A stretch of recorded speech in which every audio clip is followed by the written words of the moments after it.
हमारा गठबंधन इन 14 एंकर्स का बहिष्कार करता है। तर्क इतना है कि नफरत के बाजार में हम ग्राहक बनकर नहीं जाएंगे।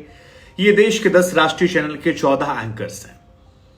यह खबर फिलहाल चर्चा के केंद्र में बनी हुई है क्योंकि सार्वजनिक तौर पर लिस्ट जारी करके ऐसा ऐलान इससे पहले नहीं हुआ था। हालांकि 2014 में मुझे याद है बीजेपी की तरफ से एनडीटीवी को बैन किया गया था और अमित मालवीय ने ट्वीट किया था, अगर मैं गलत नहीं हूं तो वो मुझे याद आ रहा है। लेकिन अमित मालवीय ने चैनल का बहिष्कार किया था जिसमें लिखा गया था कि BJP boycott of NDTV in a charge election season will hurt channel but such is a life.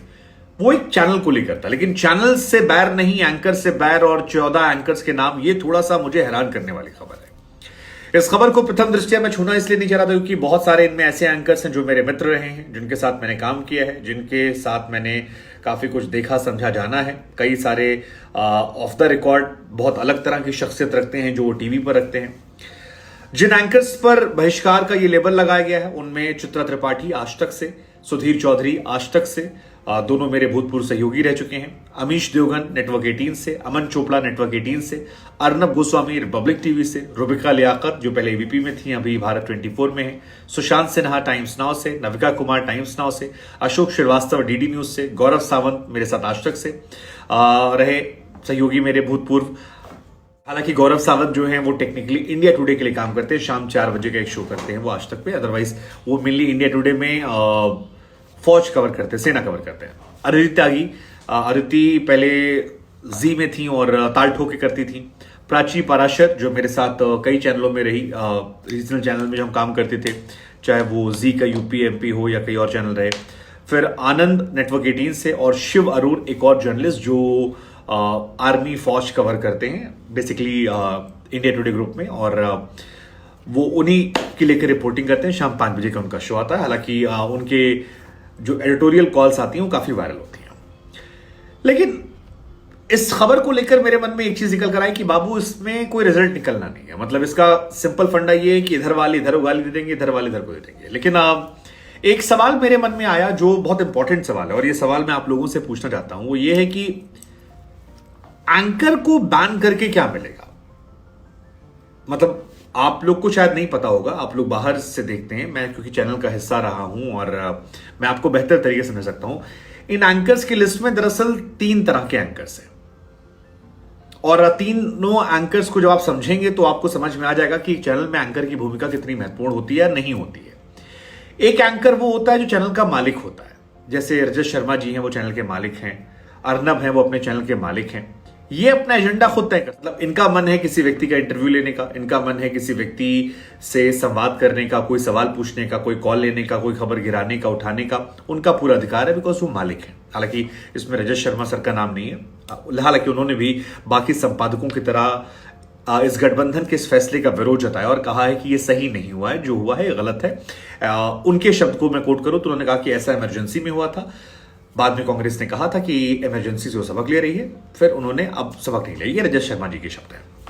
तो एक तो एंकर वो होता है जो संपादक होता है, तो उसको कॉल होता है। दूसरा एंकर वो होता है जो केवल एंकर होता है और सीनियर एंकर होता है, जैसे सुधीर जी है। सुधीर जी को अगर कोई खबर चलानी है अपने चैनल में, आज तक में चलानी है, तो उन्हें एक बार बॉस को लूप में रखना पड़ेगा कि जो बॉस है कि ये खबर हम प्ले कर रहे हैं, सो ये खबर चल जाएगी। उन्हें सिर्फ इन्फॉर्म करना होता है और उसमें से एक अप्रूवल निकल आता है। जैसे अमीश देवगन है वो भी संपादक हैं, तो उनका साथ भी होगा, अमन चोपड़ा भी होगी, लोग आपस में डिसाइड करते होंगे कि 1-2 लोग लूप में कि हमने ये खबर आज शाम को एजेंडा चुनना है, हमने इन्फॉर्मेशन दे दी। रुबिका लियाकत है, हमें एजेंडा चुनना है, हमने दे दिया। शांत है, नविका है, ये सब संपादक है। तो ये क्या करते हैं, ये एक टॉपिक चुना, हमने डाल दिया, उस पर हम करने वाले हैं और देखा जाएगा उस पर। इनको इतना लिवरेज होता है कि आप करिए।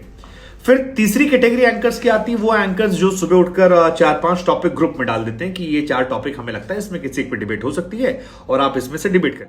जिनमें कई सारे एंकर्स इसमें हैं, जो 14 की लिस्ट आई है उसमें से कई सारे इनमें वो वाले भी हैं जो मैसेज डाल देते हैं कि हमने डाला और इनमें से एक टॉपिक जो है वो चुने जाएगा। वो अक्सर जो उस ग्रुप में बॉसेस होंगे वो चैनल का एजेंडा देख के या चैनल का काम देख के या खबर के ट्रेंड देखते हुए, या कई बार होता है कि गेस्ट कौन से मिल रहे हैं, जैसे किसी खबर पर गेस्ट ज्यादा मिल रहे हैं या कोई खबर सोशल मीडिया पर बहुत वायरल हुई है, उस हिसाब से वहां पर मिल जाता है आपको मामला। और एक एंकर की इसमें लिस्ट है, मैं नाम नहीं लूंगा, जो जिनको बताया जाता है कि सुनो आज शाम को 5 बजे या 6 बजे जो भी तुम्हारा डिबेट है उसमें तुम ये टॉपिक पे डिबेट करने वाली हो या करने वाले हो। तो बेसिकली ये 4 कैटेगरी में एंकर आते हैं। तो इसमें से जो प्रथम श्रेणी वाला है, जो संपादक है, मालिक है, उसको बैन करने से लॉजिक समझ में आता है कि आपने जो नफरत का बाजार आप बंद करने की बात कर रहे हैं। दूसरे वाले पर भी काफी हद तक समझ में आता है कि ठीक है उसने अपना पर्सनल एजेंडा चलाया, उसकी पॉपुलैरिटी बहुत अच्छी है। लेकिन तीसरे और चौथे वाले की उतनी हैसियत नहीं होती है, वहां पर भूमिका चैनल की होती है। और ये जो 10 चैनल के 14 एंकर का बहिष्कार हुआ है, क्या ये लोग उस चैनल का बहिष्कार करेंगे? जवाब है नहीं। क्या उस चैनल पर बाकी लोग नहीं आएंगे? उनका जवाब है नहीं। क्या उस चैनल को ऐड देना बंद करेंगे? जवाब है नहीं। तो फिर सवाल यह है कि यह मकसद कैसे पूरा हुआ? आपने मीडिएटर को हथियार बनाया, आपने ऊपर वाले को हथियार नहीं बनाया। अब टीवी की जो दुनिया आप देखते हैं वहां पर सारी गाली एंकर को पड़ती है, बट आपको जानकर हैरानी होगी एंकर की भूमिका ना के बराबर होती है। मतलब वो शो बनाने वाला प्रोड्यूसर है, उसमें जो ऊपर लिखकर आता है नीचे लिखकर आता है वो कोई और व्यक्ति लिखता है, एंकर कुछ नहीं लिखता उसमें। उस शो में कई बार कई नए एंकर्स होते हैं, उनको तो सवाल तक कान में भी बताते हैं। टीवी पर एंकर सिर्फ एक वेटर की तरह है।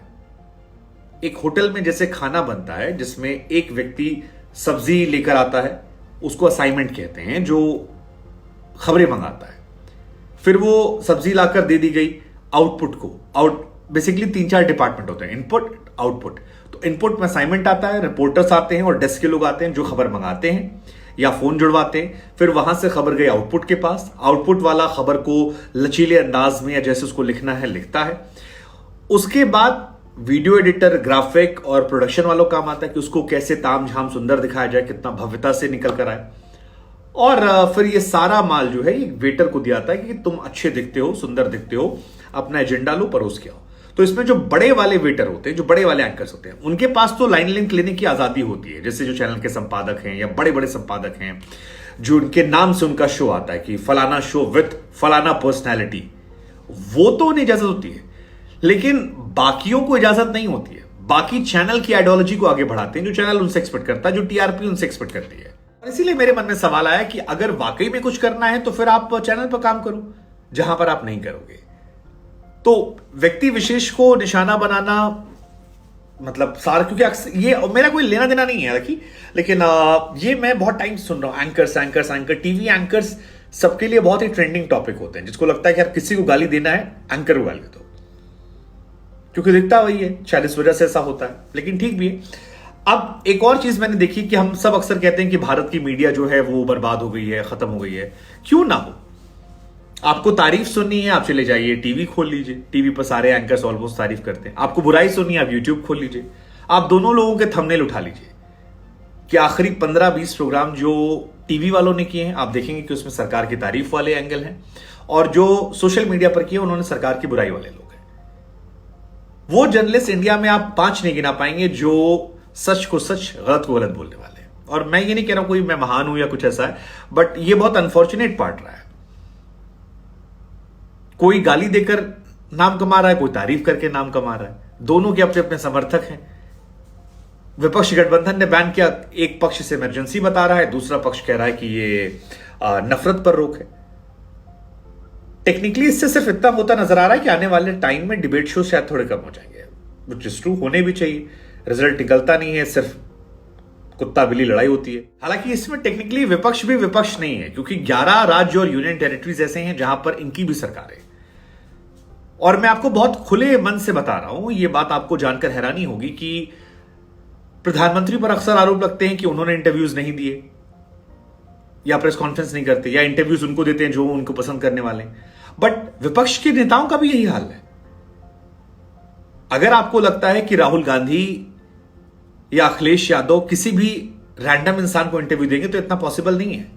आप नहीं देंगे वो इंटरव्यूज। मेरे एक मित्र हैं जिन्होंने राहुल गांधी का इंटरव्यू लिया था। उनकी विचारधारा को बहुत बढ़ाते हैं वो, बट उनके इंटरव्यू में भी जब बिहाइंड द सीन उनके कैमरा पर्सन से मैंने बात की, तो उन्होंने बताया मुझे कि उनसे भी पूछा गया था क्या पूछने वाले हो। तो सत्ता पक्ष जो सरकार में है वो तो जाहिर सी बात है डरेगी। कौन चाहता है, कौन सा मंत्री चाहेगा कि उसके मंत्रालय पर आप सवाल खड़े कर दें? सरकारें जवाब देना पसंद नहीं करती है। लेकिन विपक्ष भी देना पसंद नहीं करता है। और दोनों साइड से ये सरकार ने भी उन लोगों को इंटरव्यूज नहीं दिए जो विपक्ष की तारीफ करते हैं, और विपक्ष भी उन लोगों को इंटरव्यू नहीं सरकार की तारीफ करते हैं। और न्यूट्रल लोग हैं नहीं, लेकिन चैनल से बाहर नहीं है। मालिक से नहीं दोपहर होगा, मालिक से ऐड चलवाना है, मालिक से काम करवाना है। मुझे लगा आप लोगों को पता होना चाहिए सारी बातें कि अलग लेवल पे खेल चल रहा है पॉलिटिक्स का। और आज भी आप देखेंगे ये विपक्ष के नेताओं ने जिनको आज इंटरव्यूज दिए हैं वो भी वही यूट्यूबर्स हैं जो सरकार को दिन रात गालियां देते हैं। सुबह उठते हैं, गालियां लिखना शुरू कर देते हैं, रात को सोते हैं, गालियां लिखते हैं। और आप में से बहुत सारे लोग उनके सब्सक्राइबर्स हैं, सब्सक्राइब करके आप उन्हें देखते हैं। और सरकार भी इन 14 एंकर्स के साथ खड़ी हो गई, कह रही है इमरजेंसी के हालात हैं। सबकी यार बड़ा सिंपल फंडा होगा कि अपनी अपनी ढपली अपना अपना रंग। आप हमारे लिए गाना गाएंगे, हम आपके साथ खड़े होंगे। आप नहीं गाएंगे, नहीं खड़े होंगे। एंड आई थिंक ये एक बहुत बड़ा रीजन था जब मैंने टीवी छोड़ा था। हालांकि मैंने अपने आखिरी के समय में जितने भी डिबेट शोज किए हैं, दंगल से लेकर जितने भी किए, मैंने बहुत बैलेंस कोशिश की थी। और दोनों साइड के गेस्ट ने मुझे काफी तारीफ भी दी थी। और मेरी कोशिश भी यही है कि जिस ओर जवानी चलती उस ओर जमाना चले। मतलब आज ना सही, शायद 2 साल 3 साल बाद एक दौर आए कि लोग समझें कि बीच की आवाजें होनी चाहिए। ऐसी आवाजें जो सच को सच, गलत को गलत बोल सकें, ब्लैक को ब्लैक, व्हाइट को व्हाइट बोल सकें। जो ये ना कहें कि वहां ऐसा हुआ तो तुमने वहां भी तो किया था, वहां तो तुम चुप थे। खैर, आप क्या सोचते हैं? मतलब ये बहिष्कार से क्या फर्क पड़ेगा सिवाय डिबेट शो बंद होने के? और क्या मीडिया खत्म नहीं हो रही है दोनों तरफ से?